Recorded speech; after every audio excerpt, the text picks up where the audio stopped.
Hello, good morning, and welcome to the Braintrust podcast with the Braintrust. We've been meeting a little over 6 years, and recently what we decided to do is turn the last half of our meeting into a podcast for new business owners or people that have been in business and are just looking for extra insight. So, one of the things that is important to all of us, and you'll see why I'm kind of delaying this, is networking, because all of us in this meeting and the people that are normally here, we have come together through networking. Just one random event after another random event, you keep meeting people, and then 6 years later, Ginny and I have known each other for probably 8 years. Lita and I have known each other for 8 years. It's just meeting after meeting. You just end up developing all these relationships with people. And it's just a really remarkable thing, because especially as a small business owner and entrepreneur, most of your friends probably have corporate jobs, and so they don't understand anything that you're going through. So to find other people that can sympathize, empathize with you just helps your process as a small business owner to move forward. And so one of the most important things, well, one of the things that I noticed about networking that's very intimidating when you go to any event, is that there seems to be 80% of the people that know each other. And then what happens is that for a quick 30 seconds, so imagine you walk into a room of 30 people, you don't know anybody, and then all of a sudden they say, all right, we're going to do introductions. And you don't know anybody. Everyone seems comfortable with each other. And then you got to just sit there and do this. And so public speaking is, I think, people's fear above death.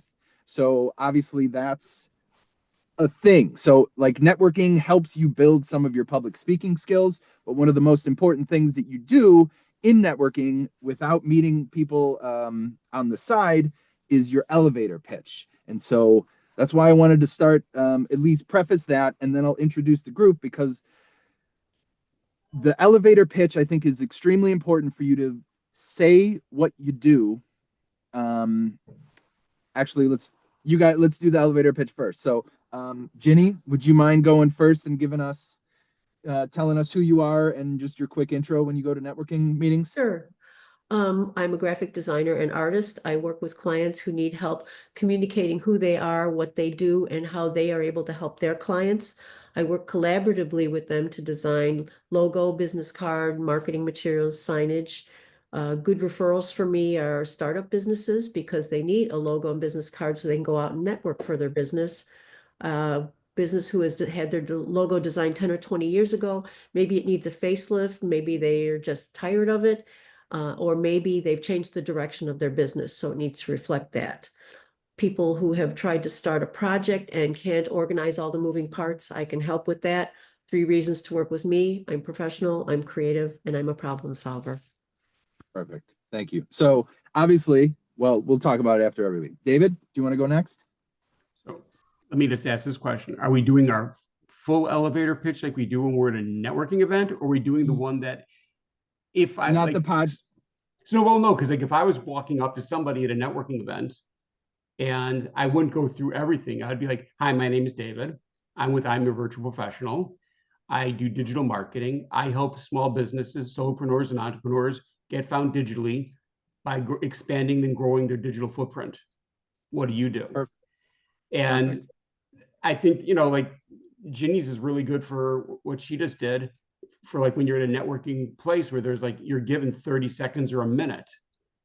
But when you're in that room, and I still remember my first networking event that I went to.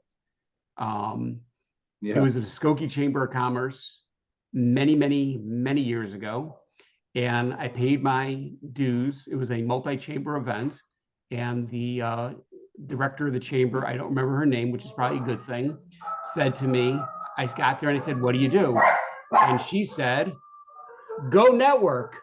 And I was sitting there going, a holy expletive, pick your favorite expletive. I felt like I was back in high school.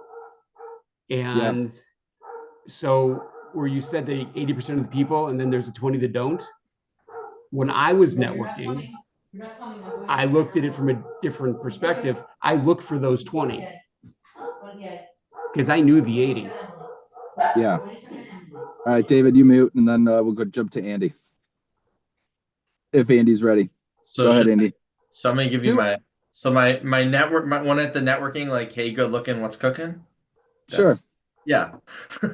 Andy Nathan, Creative Smart Contractors. We turn your property from meh to wow. If you know somebody who's looking to rehab their house, whether they need new floors, new paint, new bathrooms, new kitchens, anything in between, we can do it all. In terms of a good referral, we are always looking to connect with investors, property managers, and property managers, and either other contractors in different areas who can't handle some of the work that we could do.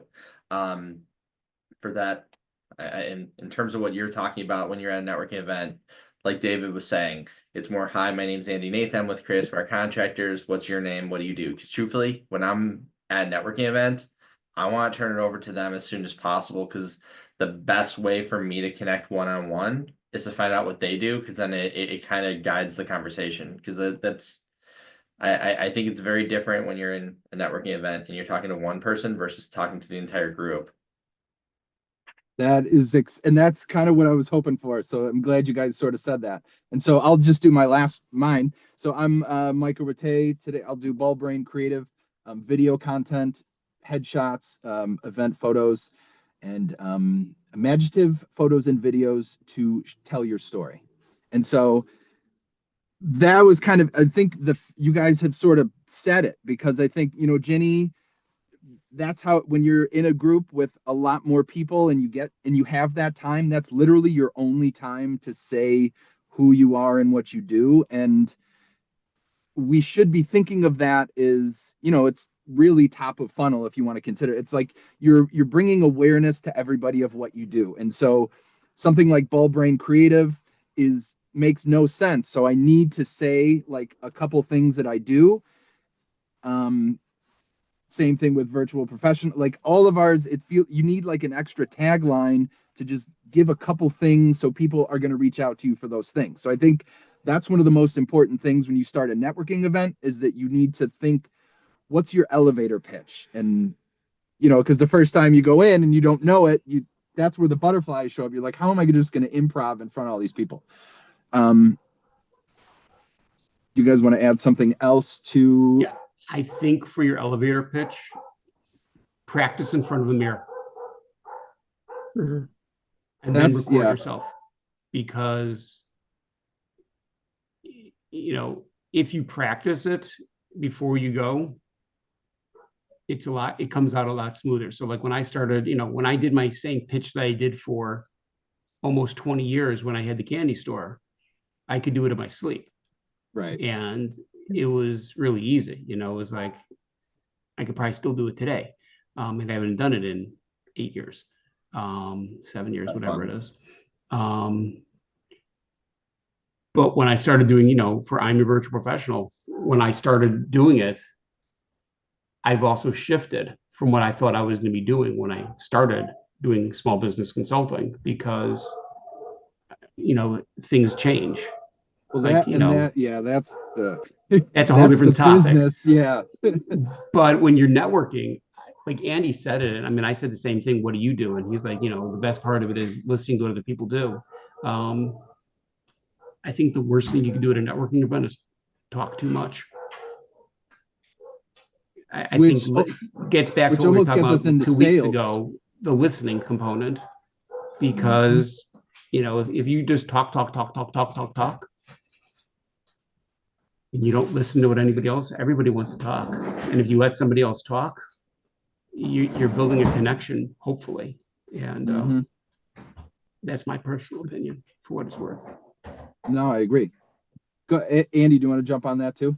Yeah, no, I mean, I have the loose jaw problem sometimes, like trying to shut up. Like, like that's, I literally, like, and I know like this is not the only thing you're supposed to do, but like there's sometimes when I'm like talking to someone, I bite my tongue a little bit just to like stop talking, because it's like, you want to listen. And I know like, listening is not just basically in shutting your mouth, it's in listening with your ears so you can actually hear what they're saying, but just a reminder to stop talking, because I have that problem a lot. Like, it's just like, in sales, you want to talk about everything. You're so excited. And kind of what you were talking about before, Mike, like, if I talk to my family about a lot of stuff, they're like, okay, whatever. Like, I actually started doing a cash flow game event because my family didn't want to play cash flow and talk about real estate with me. So it's like that, this way I get to go talk to people about stuff I like. And like, but I don't agree with you, by the way, that like I'd rather not be dead than speak, but that's a whole different story. That's just public opinion. I agree. I don't I get that. I mean, I do get that to a certain extent. You want to make sure you're never going up there speaking. I still sometimes check my zipper before you go up to speak because Oh you yeah, don't want to have all like the time. the Like zipper, or you make sure like there's like some toilet paper, or like you have something, like you want to make sure there's not like something on your shirt or your face or whatever. So like this, it's yeah, just, but other than that, I'm like, yeah, as long as I'm not doing anything that's so stupid. But I forget what the statistic is. I mean, we could all Google it and see, but a lot of people are really afraid of public speaking, and they would no, do they are. anything Well, and above that's why. talking in public. I don't fully get that, but I get it. I mean, I get why they'd be afraid, but I don't. I like. But I think I something get. people need to Yeah, think about at a networking event is, other than the people that are there for the free booze and the free food, yeah, which is a percentage. 100%, What? I'm sorry. 100%. No, oh, No, but 100% there's agree. 100% oh, okay. agree. Not 100% of the No, people. no, there's the percentage of the people that, like, I was like, not 100%. No, there's the percentage there for the free food and booze, but the majority of people are looking to make connections. Yeah. And I think that if you're, able to get over the fear by practicing, it's a relatively friendly environment. It's, not like, That's what's fun about it too. It's like really supportive, but it's like it's usually our anxiety. It's anxieties projected onto everybody. Like, oh my God, they're all good friends. They're gonna judge me and they're gonna think I'm an idiot or something. It's like, no, they're not. They'll usually like it. Even stumbling along is almost like I found like people have talked sometimes earlier when they're like, okay, so what they're trying to figure out what I was pitching and stuff. So I mean, it's At I my still first connect. networking meeting that I went to, I was invited by an existing member. I felt like a deer in the headlights giving my presentation. mhm. But since then, I have worked with Judy Norley, who is a presentation coach, and she has helped me quite a bit. That's the reason why I say three things at the end. People will only remember three things. If you tell them more, they won't remember that. And she's critiqued some of my presentations that I've done online and reminded me to do a call to action at the end. So that's part of what I try to incorporate into my presentations. So And it's how did you meet very her? helpful. What? How did you meet Networking. her? She was in BBR. But networking. So I Yeah. mean, that's the thing. Like you kind of, I, and I feel like our elevator pitch and stuff like that is to you're you're literally top of funnel. You're like letting people everything that you do and that letting them know what you do so that Mhm. once they're interested, like they'll Mhm. reach out to you. Or like, Yeah. I don't know if Judy approached you or you approached her, but I like approached Judy from no, because Judy was offering a grab a group. So she would do up to 4 people and they would each contribute a certain amount and then we would get together and she would actually video us doing our presentation. So she'd do it a couple times. I have a flash drive here somewhere with mine on it. But yeah, that was very helpful. The thing that I realized along the way, besides giving my introduction, was that people need to see what I can do. So that's why I started when I do design a logo for a client, I show them 3 concepts. I bring that in on a piece of paper and let people guess which one the client picked so that they can see what I can do for a client. I've brought Mhm. illustrations. I had to illustrate a wheel for the Mars rover. I brought a picture of that in to show. So they've got to get an idea of what I do. Telling them isn't going to help. especially So yeah, for visual people especially. And then yeah, Andy before and after pics, I mean, stuff like that. It's like exactly. sometimes it's key. But again, and I think the other thing you guys have all sort of hit on it is that like the first time is going to be very scary. You should practice, like, but like I think the other thing is if you realize how many networking events you can attend in 8 years. Like, it's going to evolve, like you're going to have the first one, you're intending to stumble because you almost don't know what you're going to say until you hear like everyone else say it to you too. So like that's another aspect of it, that like, the first elevator pitch isn't your always pitch. Like, you'll continually move that. And so I think that's the other important thing, is adaptability. And also it takes time. I mean, like to what you're talking about, like, so Mike Geese, who I think Yep. everyone here knows.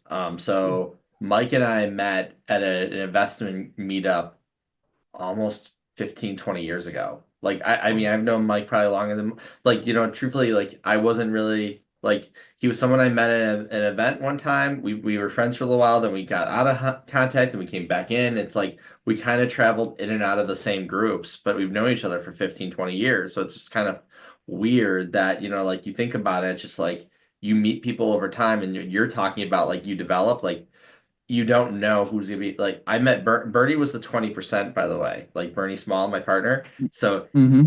20%. I Donna has noticed this. She's like, Andy, you always go up to that one person who's always by themselves. I'm like, yeah, it's easy. It's like, because you could always pick They're that always one looking for. who's at a networking event, who's all by themselves. You go up, you start a conversation, and you just start finding out what's going on. And it's really the easiest thing to do because, like with Bernie, he was sitting by himself. He still maintains to this day that I attacked him with sales stuff too early, which is 100% a lie. But it's that's, we still debate this to this day.